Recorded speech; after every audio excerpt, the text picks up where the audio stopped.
आपली संस्कृती, आपले संस्कार सदा राहू दे आपल्या सोबत। भारताच्या महान ग्रंथांचे आणि काव्यांचे संपूर्ण संकलन सबस्क्राइब करा तिलक।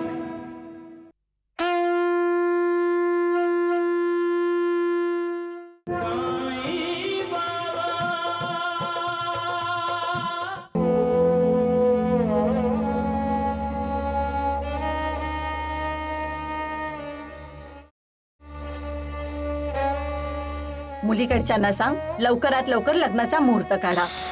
आम्हाला लग्नाची जरा घाई आहे।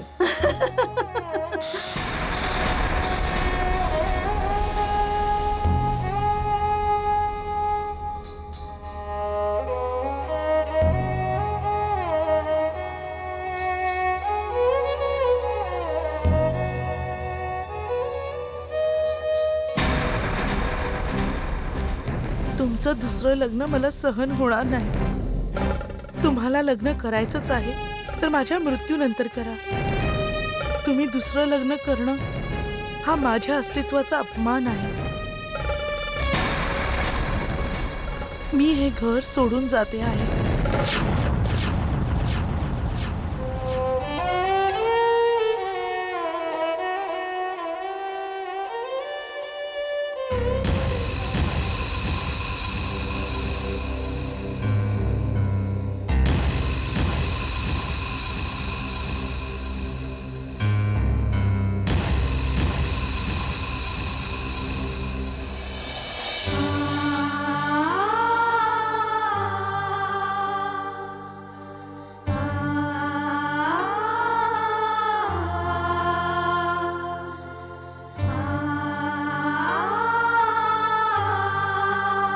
आता माझं रक्षण साई बाबा करतील।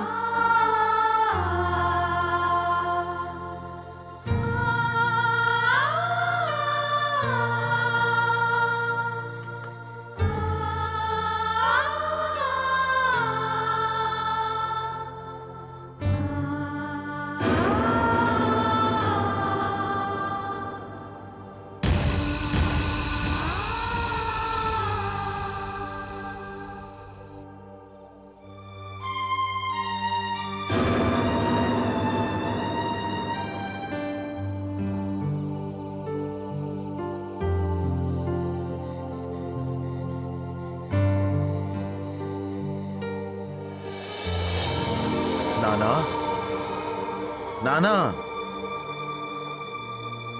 कसा ढाराडूर झोपला आहेस तू? आपली मैना बेटी कशी आहे? तू तिचा हाल हवाल विचारायला तिच्या सासरी गेला होतास की नाही?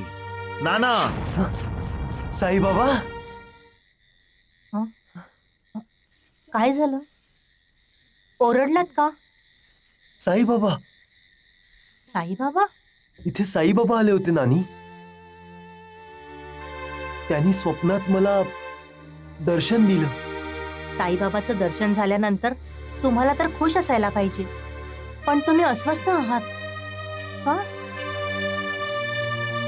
काही म्हणाले का साईबाबा तुम्हाला? माझ्यापासून लपवू नका, बोला। नानी,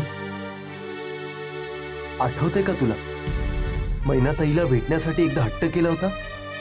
हो, पण त्याचा साईबाबाच्या दर्शनाशी काय संबंध आहे? हेच तर साई बाबा मला विचारत होते की मैना बेटी कशी आहे। तिचा हाल अहवाल समजण्यासाठी मी तिच्या सासरी गेलो होतो।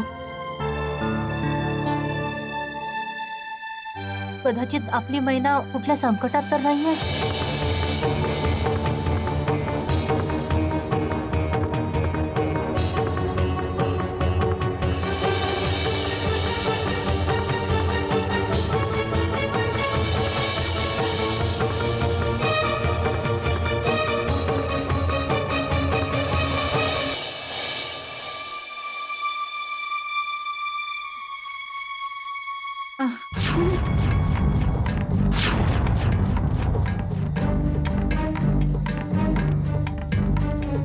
रमाकांत, अरे रमाकांत,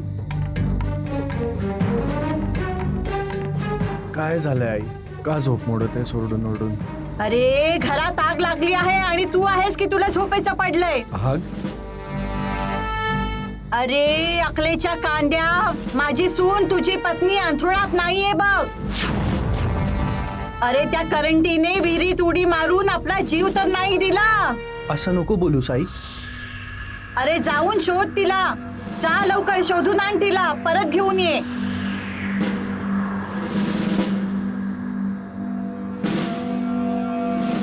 कोणत्या जन्माचा बदला घेतेस मैना तू माझा?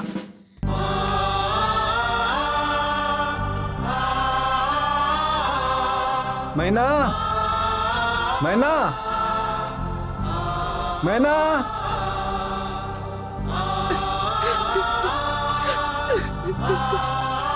मैना, मैना. कुठे गेली असेल मैना? जर तिने आपल्या जीवनासोबत काही केलं असेल तर मी स्वतःला कधीही माफ नाही करू शकणार.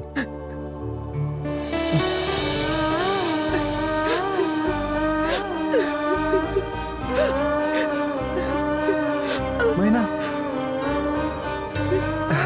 मैना, नशीब तू सापडलीस. चल घरी चल. नाही, मला माफ करा, पण मी त्या घरात जाणार नाही. पण का?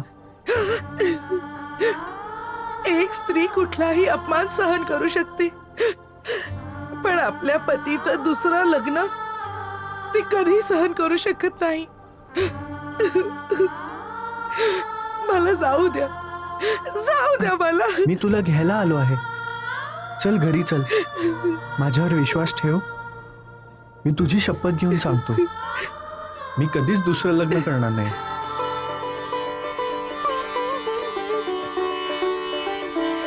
खरंच? हो.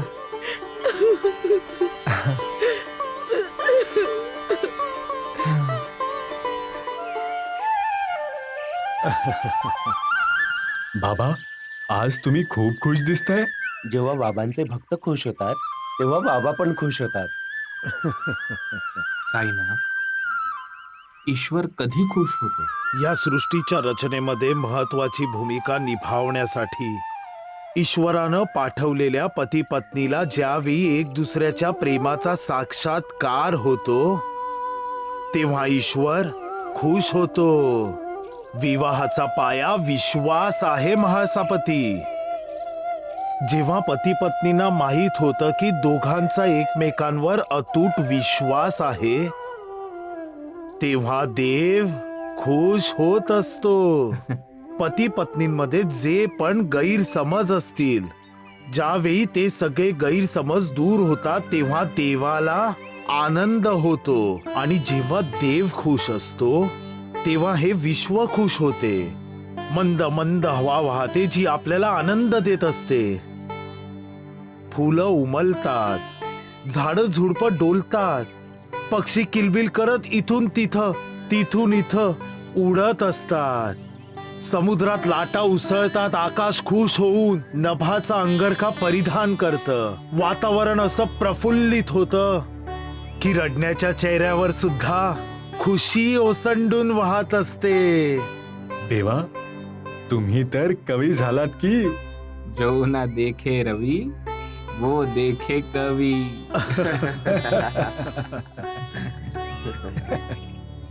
गुरुजी, साईनाथ रात्रभर अस्वस्थ होते. बाबांचा कुठला तरी भक्त अस्वस्थ होता.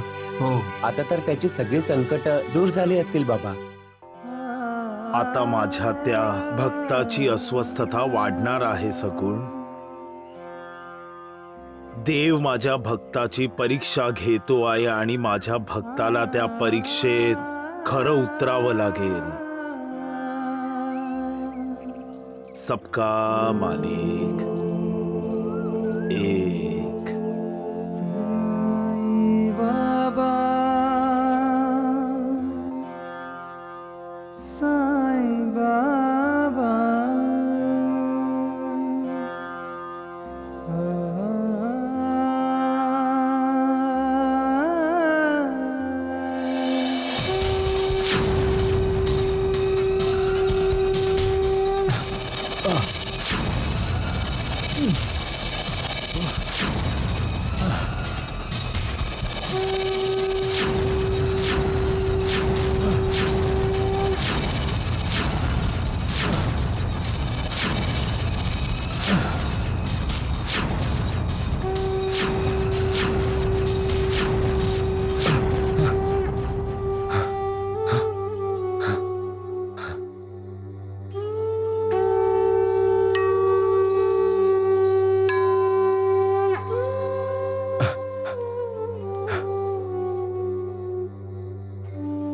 आई सप्तशृंगी देवी, तू मला स्वप्नात येऊन दर्शन दिलं का आई? तुला तुझ्या कुलदेवीचं बोलावणं आलं आहे श्यामा. गुरुजी, तुम्हाला आई सप्तशृंगीचं स्थान वणीला जायला पाहिजे. हो गुरुजी, तुम्ही कुलदेवीचं दर्शन घेऊन या. लक्ष्मीची आई, माझी कुलदेवता तर साईबाबा आहेत. मला कुठं जायची गरज नाही. असं बोलू नये श्यामा. अरे तुला तुझ्या कुलदेवतेनं स्वप्नात येऊन सांगितलं की तुला तिच्याकडे जायला पाहिजे, तर तुला जायला पाहिजे. हे बघा देवा, मी तुम्हाला सोडून कुठे नाही जाणार. वणी इथून लांब नाहीये गुरुजी. अरे भाऊ, लोक तर अहमदनगरहून येतात कुलदेवीचे दर्शन करण्यासाठी. काहीही असू दे बाबा, मी तुमचं दर्शन केलं तर समजा की मी कुलदेवीचं दर्शन केलं. श्यामा, हट्ट करू नये. अरे तुझा कुठला तरी नवस असेल जो तुला पूर्ण करायचा असेल, म्हणून तर आईनं स्वप्नात येऊन तुला दर्शन अरे दिलं. मी कुठलाच नवस केला नाहीये देवा. हो, पण सप्तशृंगी देवीच्या दर्शनाचा काही ना काही तर अर्थ असेल. काही ना काही संकेत देवीने दिलाच असेल. हो, एकदम बरोबर बोलते आहे लक्ष्मीची आई. तू आता लगेच वणीला जा. अरे जा. तुम्ही मला वणीला का पाठवताय? अरे सबका मालिक एक.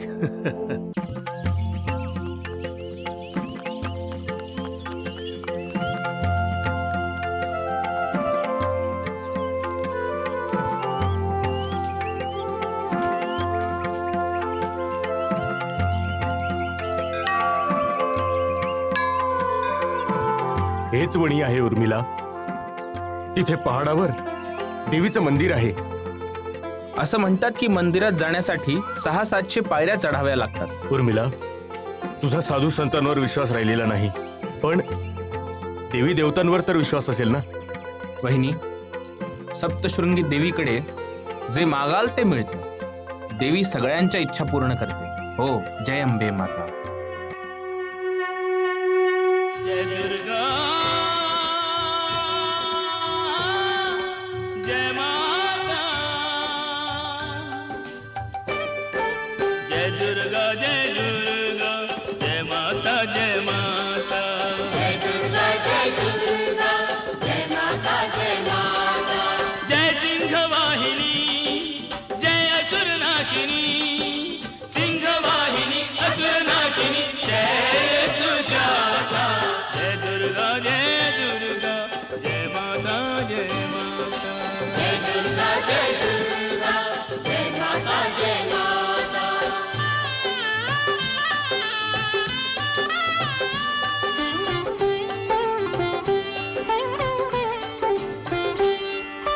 आद्याशक्ती अजन्मा अभिनव रूप धरे, दिव्यायुध संयुक्ता भय दुख दूर करे. ओम जयंती मंगलाकाली भद्रकाली कपालिनी, दुर्गा क्षमा शिवा धात्री, स्वाहा सदा नमोस्तुते. जय विश्वकारिणी, जय विश्वधारिणी जगदम्बे, विश्वधारिणी सब विधि ज्ञाता. जय दुर्गा, जय दुर्गा, जय माता, जय माता, जय दुर्गा, जय दुर्गा, जय माता, जय माता. तू मला बोलवलंस आणि मी हजर झालो, पण मला माहिती नाही की तू मला का बोलवलंस आणि कशासाठी. देवाची लीला कोणालाच समजत नाही.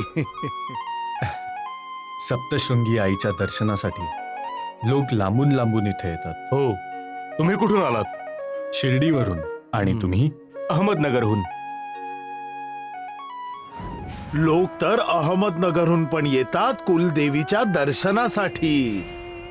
अच्छा, साईबाबांनी ह्यांच्यासाठी पाठवलंय मला इथं. श्यामा, इथं तर तुला जायचंच होतं, कारण तुझा आणि माझा 72 जन्मांचा संबंध आहे.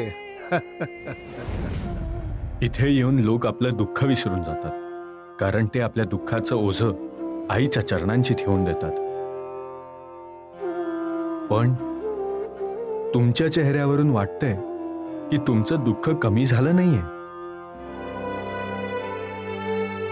समजत नाहीये मी तुम्हाला माझ्या मनातलं का सांगतो आहे. मला मूळ बाळ नाहीये.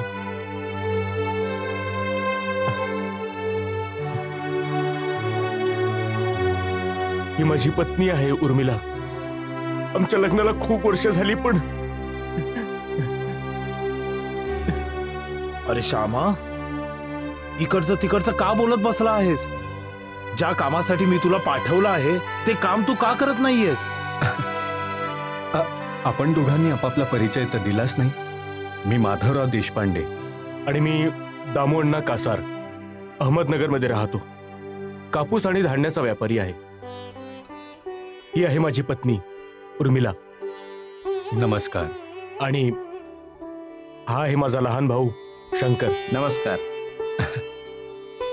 ही त्यांची नाही, ती आमची मोलकरीण आहे. दामू अण्णा जी.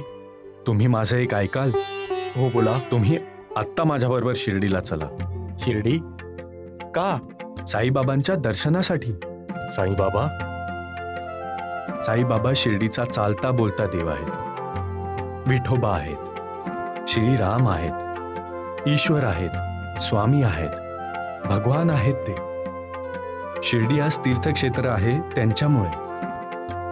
शिर्डीच पंढरपूर आहे, काशी आहे.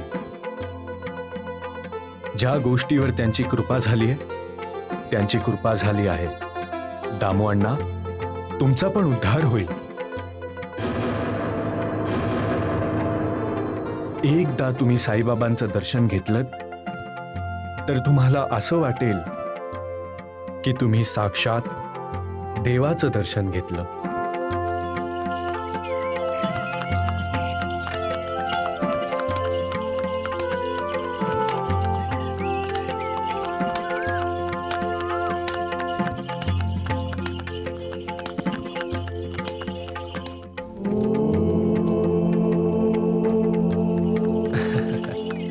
स्वागत आहे.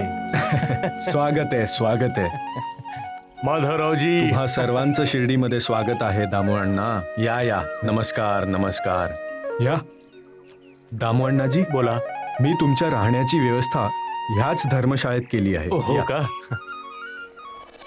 बहिणी, तुम्ही तर साधू संतांवर विश्वास ठेवत नाही, मग एका फकीराचं दर्शन करायला तुम्ही इथं यायला तयार कशा झाला?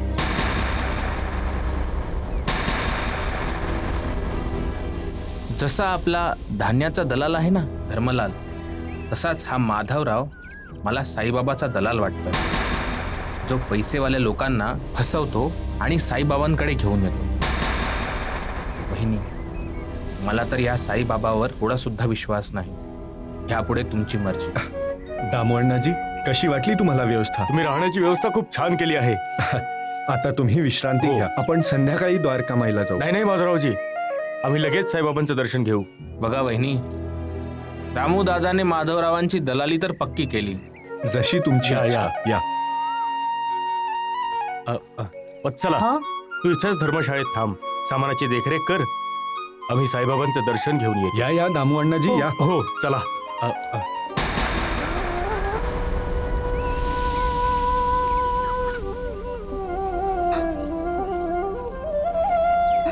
हे साईबाबा, मी किती कमनशिबी आहे. इथे शिर्डीला येऊन सुद्धा मी तुमचं दर्शन नाही घेऊ शकले. मला क्षमा करा साईबाबा, आणि माझा नमस्कार इथूनच स्वीकार करा.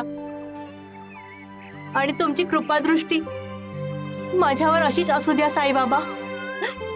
जय साईबाबा.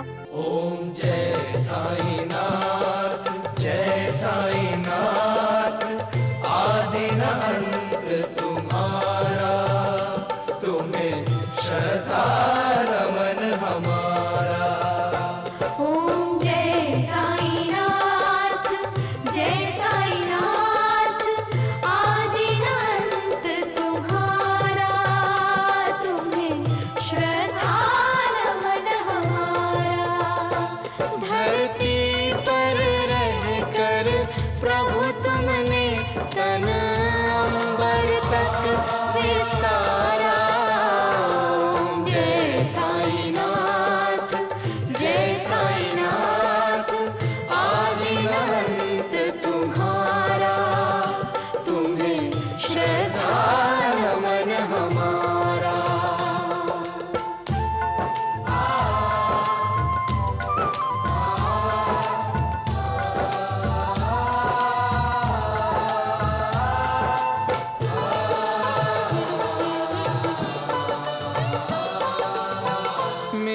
समान बृहद वक्षस्थल और भुजदंड दिशाएं, उन्नत भाल विशाल सुलोचन पद वैकुंठ लजाए। उन्नत भाल विशाल सुलोचन पद वैकुंठ लजाए। प्रभु तुम हो जहाँ रहता है वहाँ उजियारा है उजियारा। ओम जय साईं नाथ जय साईं नाथ, आदि अंत तुम्हारा, तुम्हें श्रद्धा मन हमारा। हा तर मी पहिला फकीर बघितला आहे वहिनी, जो स्वतःची आरती करून घेतोय. मोठे मोठे पाखंडी बघितले, पण हा तर सगळ्यात वरचा निघाला. ज्याच्या मनात विश्वास आहे त्याला दगडात सुद्धा देव दिसतो, आणि ज्यांच्या मनात विश्वास नसतो त्यांना समोर उभा असलेला देव सुद्धा दगड वाटतो. विश्वास श्रद्धेचंच दुसरं रूप आहे. जिथं श्रद्धा आहे तिथं विश्वास आहे, आणि जिथं विश्वास आहे तिथं श्रद्धा आहे. ईश्वराला, देवाला, परमेश्वराला श्रद्धा आणि भक्तीच्या चक्षुंनीच बघितलं जातं. ज्यांच्याकडे श्रद्धा आणि भक्ती नाहीये, जे समोर येणाऱ्या देवालाही अविश्वासाच्या भावनेने बघतात, तर त्यांचा उद्धार कसा होईल? जर देवाला प्राप्त करायचं असेल तर आपल्या स्वतःला पूर्णपणे समर्पित करून टाका त्याला. जो निर्विकार आहे त्याला आपण विकारांच्या अधीन होऊन कसे प्राप्त करू शकतो? भाषण चांगलं देतो. बहिणी बघा, दादा कसे संमोहित होत चालले आहेत. सबका मालिक एक.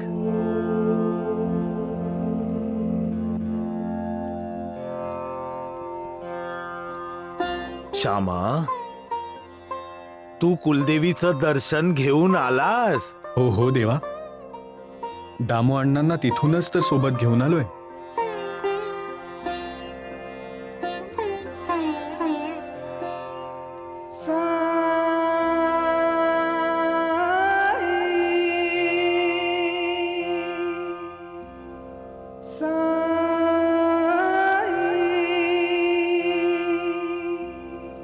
साई बाबा,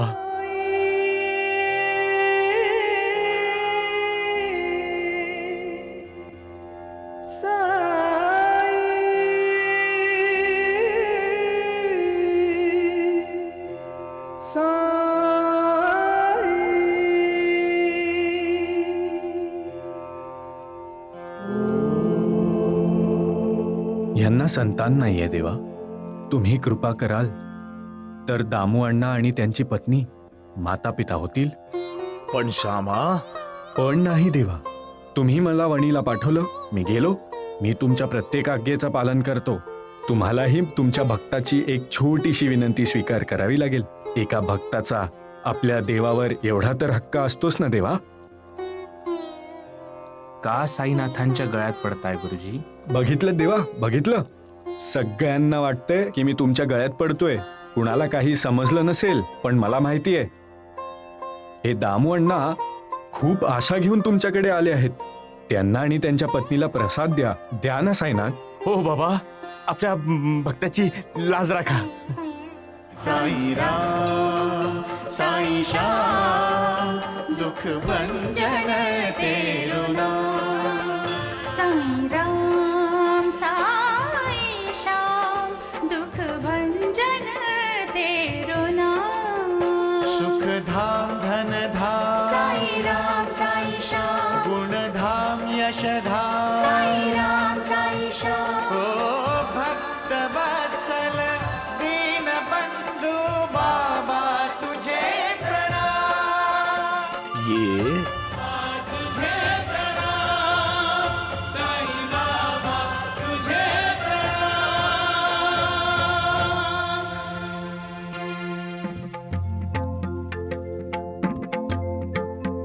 देवा, आज तुम्ही दाखवून दिलं की देव आपल्या भक्ताचा शब्द कधीही खोटा होऊ देत नाही. तुम्हाला कोटी कोटी प्रणाम देवा, कोटी कोटी प्रणाम. दामू अण्णा, तुम्ही लोक खूप भाग्यशाली आहात की तुम्हाला साईबाबांचा कृपाप्रसाद मिळाला. तुमची पत्नी हा प्रसाद ग्रहण करू दे बस. तुम्हाला दोघांना संतान होईल आणि तुम्ही दोघं माता पिता बनाल. हो ना साईबाबा? इतका विश्वास आहे तुम्हाला साईबाबांवर? जर दादा वहिनी ह्या कृपा प्रसादाने माता पिता नाही बनले तर?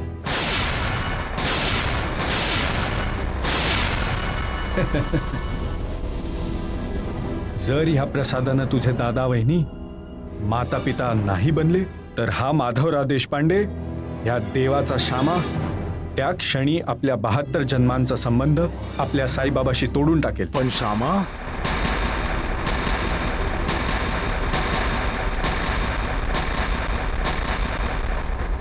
सबका मालिक एक. तुम्ही तो साईबाबांनी दिलेला नारळाचा कृपा प्रसाद खरंच खाणार आहात का? ओ, या या या या या या या बघितलं वहिनी, असे असतात साईबाबांचे भक्त.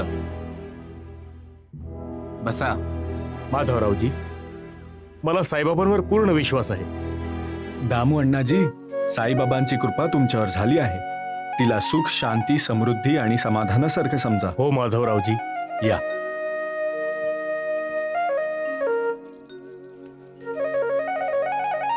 जय साईनाथ. जय जय साईनाथ.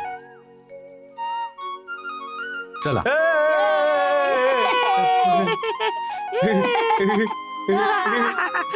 दमना, ते पत्र पाठवून सांगा की बाप कधी बनणार आहात. हा? हो, नक्की सांगतो, नक्की सांगतो.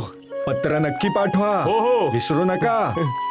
जय साईनाथ. आणि लाडू पाठवा, लाडू. हो, हा हा हा. जय साईनाथ. जय साईनाथ.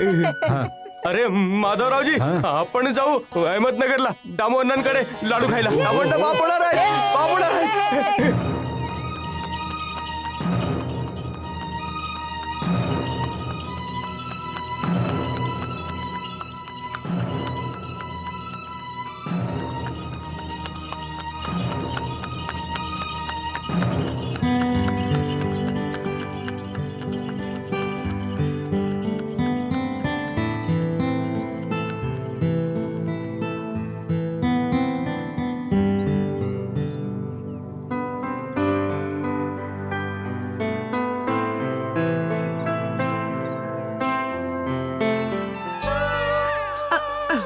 किती उशीर केला तुम्ही. तुमच्या मुलाने रडून रडून मला त्रास देऊन सोडला आहे. घ्या, सांभाळा ह्याला, हो, हो, ते सांभाळा. मला. अरे रडायचं नाही, शांत हो, शांत हो, शांत हो. दादा, हा? तुम्ही या सामानाला असं पकडलं आहे जसं बाळाला धरतात. आतापासूनच बाळाचं स्वप्न बघायला लागलात का? जय साई बाबा. माणूस कधी दुःखाची आणि निराशेची अपेक्षा करत नाही. त्याला सुखी राहायचं असतं. प्रत्येक जण याच आशेवर जगत असतो की त्याचं जीवन सफल व्हावं, सुफल व्हावं. पण सुख माणसाच्या मनात लपलेलं असतं. सुख माणसाच्या संतुष्टीवर अवलंबून असतं. माणसाच्या मनात जेव्हा एखाद्या गोष्टीसाठी अभिलाषा उत्पन्न होत असते तेव्हा त्याच्या मनात अभिलाषेसोबतच असंतोष सुद्धा उत्पन्न होतो.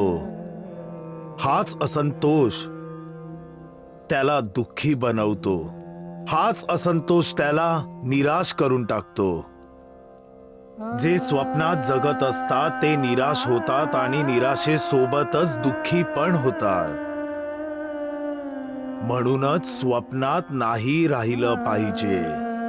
आयुष्य आणि स्वप्नात खूप फरक आहे. जीवन सत्य आहे, वास्तव आहे.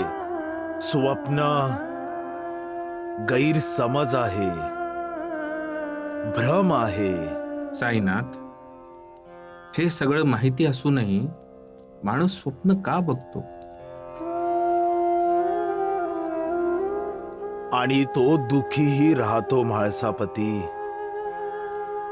माणसाला हे जाणून घेणं गरजेचं आहे की तो जो विचार करतो ते जरुरी नाही की ते नेहमी खरंच असेल. कधी कधी तर ते घडतच नाही ज्याचा आपण विचार करतो. देवानं कुणाच्या भविष्यात काय लिहिलं आहे कुणी वाचू शकत नाही. सबका मालिक एक. वत्सला, हो? तुला घरी जाण्यासाठी 7 दिवसांची सुट्टी हवी होती ना? हो, ठीक आहे, तू आजच निघून जा. ठीक आहे.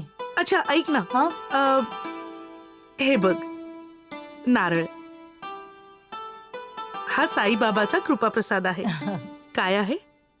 कृपाप्रसाद. हे नारळ खाल्ल्याने मी आई होणार आहे. आता नारळ खाऊन मुलं होणार आहेत का? सगळं पाखंड आहे. अच्छा ऐक, हे घे घे, पकड ह्याला.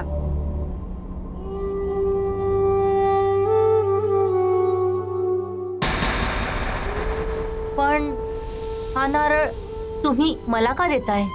फेकून देण्यासाठी. हा? तुझ्या घरच्या रस्त्यामध्ये नदी लागते ना, त्याला नदीत फेकून दे, ठीक आहे?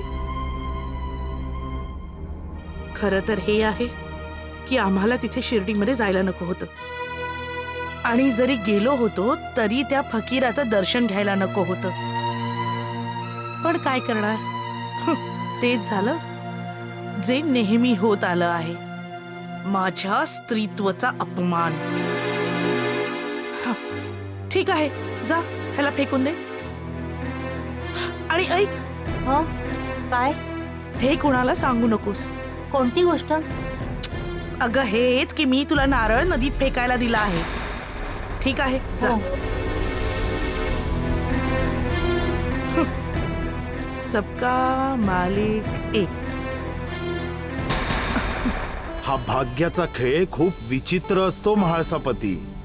एक दिवसात राजाला रंक आणि रंकाला राजा बनवून टाकतो. भाग्यापेक्षा मोठा कुणीच नाही. पण देवा, आज तुम्ही सारखं सारखं का असताय?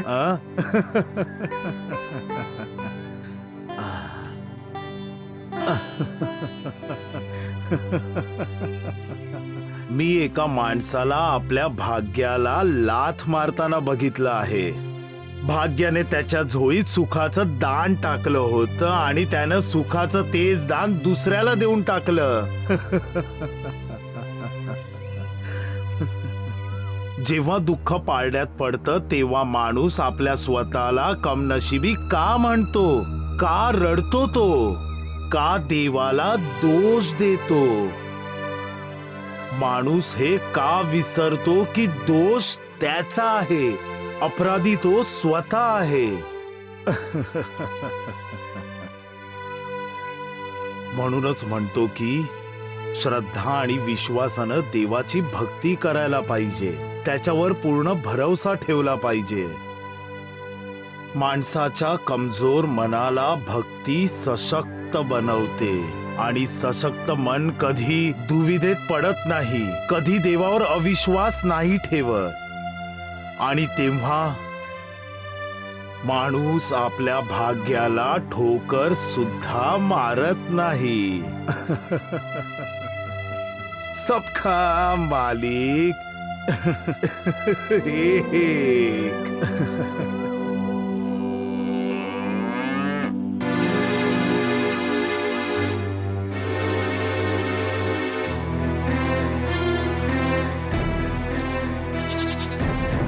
थांब. हे काय करतेस वत्सला? या नारळाला नदीत का फेकते आहेस? मालकीणने तर हेच सांगितलं आहे, हा नारळ नाहीये वेडे, हे तुझं भाग्य आहे. ह्याला फेकू नकोस, तो खा. हे काही साधारण नारळ नाहीये, हा साईबाबाचा कृपा प्रसाद आहे. तुझंही लग्न होऊन तर खूप वर्ष झाली आहेत. तू पण तर अजूनपर्यंत आई नाही झालीयस. हे नारळ तुला संतान देईल. ह्याला श्रद्धेने खा आणि साईबाबांवर विश्वास ठेव. तुझं कल्याण होईल. तू नक्कीच आई होशील.